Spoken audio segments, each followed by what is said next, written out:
तो बड़ी खबर है, पीएम मोदी आज राज्यसभा में बोलेंगे। दोपहर 2 बजे प्रधानमंत्री राज्यसभा में अपनी बात रखेंगे। मिडिल ईस्ट संकट पर बोलेंगे प्रधानमंत्री का लोकसभा में। पीएम मोदी का संबोधन रहा। पश्चिम एशिया संकट पर आज राज्यसभा में बोलेंगे प्रधानमंत्री नरेंद्र मोदी। दोपहर 2 बजे राज्यसभा में उनका संबोधन रहेगा। कल प्रधानमंत्री ने लोकसभा में जवाब दिया था और अब प्रधानमंत्री की तरफ से आज राज्यसभा में पश्चिम एशिया के संकट को लेकर जवाब दिया जाएगा।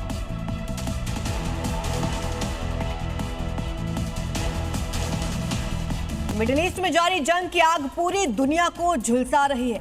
अमेरिका, इजराइल और ईरान के बीच जारी भीषण युद्ध में पूरी दुनिया की नजरें इस वक्त भारत की रणनीति पर टिकी हैं। पीएम मोदी ने लोकसभा में सरकार की तैयारी, युद्ध से पड़ने वाले प्रभाव और संकट पर भारत का पक्ष रखा और साफ कर दिया कि इस वैश्विक संकट का हाल बातचीत के माध्यम से ही हो सकता है। भारत इसके लिए काफी पहले से ही पहल कर रहा है कि बातचीत और कूटनीति ही इस समस्या का समाधान है। भारत हमेशा से मानवता के हित में और शांति के पक्ष में अपनी आवाज उठाता रहा है। पीएम मोदी ने सरकार की तैयारी पर भी बात की। उन्होंने भरोसा दिलाया कि सरकार की कोशिश है कि देश में तेल और गैस का संकट न होने पाए। इसके लिए सरकार विकल्पों पर भी काम कर रही है और आने वाले दिनों में देश की राजनीति में बड़ा बदलाव मुमकिन है। 816 सीटों वाली लोकसभा के प्रस्ताव के साथ महिलाओं को बड़े पैमाने पर प्रतिनिधित्व देने की तैयारी तेज हो गई है। महिलाओं को 33% आरक्षण देने वाले नारी शक्ति वंदन अधिनियम 2023 में केंद्र सरकार संशोधन की तैयारी कर रही है। प्रस्ताव बदलाव के तहत लोकसभा की कुल सीटें बढ़कर 816 हो सकती हैं, जिनमें 273 सीटें महिलाओं के लिए आरक्षित होंगी। सूत्रों के मुताबिक संशोधित बिल 29 मार्च को संसद में पेश किया जा सकता है। इस मुद्दे पर गृह मंत्री अमित शाह ने कई दलों NCP, SP, BJD, Shiv Sena, Uddhav गुट और वाईएसआर कांग्रेस के नेताओं के साथ बैठक कर सहमति बनाने की कोशिश की है, ताकि बिल बिना बाधा के पारित हो सके। और अब देखिए राज्यों से जुड़ी इस वक्त की 5 बड़ी खबरें। उज्जैन के आगर रोड में देर शाम एक फर्नीचर कारखाने में भीषण आग लग गई। बताया जा रहा है कि शॉर्ट सर्किट के चलते आग भड़की तेजी से गोदाम तक फैल गई। दमकल की 10 गाड़ियों ने काबू पाया। यूपी के महाराजगंज में सिंचाई विभाग ने अतिक्रमण के खिलाफ बड़ी कार्रवाई करते हुए नहर की पट्टी से अवैध निर्माण को हटवाया। बुलडोजर की मदद से कई झोपड़ियों को ध्वस्त किया। इस दौरान भारी संख्या में पुलिस बल की मौजूदगी रही।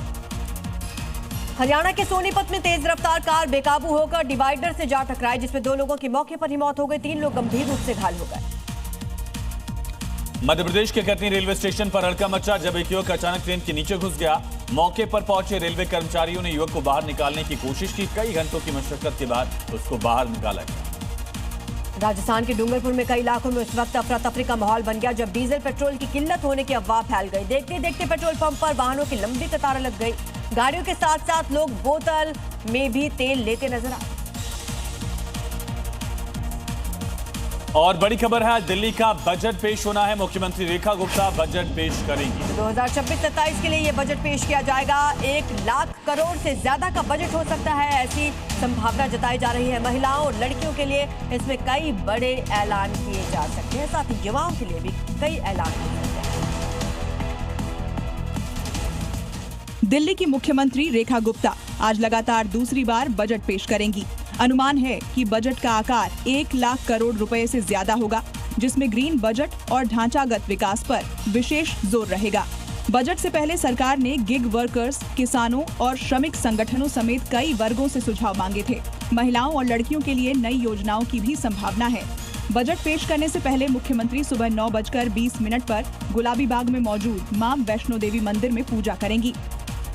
और दिल्ली में वीएचपी दफ्तर के शिलान्यास के मौके पर आरएसएस प्रमुख मोहन भागवत ने विश्व शांति और मानवता के भविष्य पर अहम संदेश दिया। उन्होंने कहा कि सनातन धर्म ही वैश्विक संघर्षों का समाधान है। दिल्ली के करोल बाग में आरएसएस प्रमुख मोहन भागवत ने सोमवार को विश्व हिंदू परिषद के इंद्रप्रस्थ प्रांत कार्यालय का शिलान्यास किया।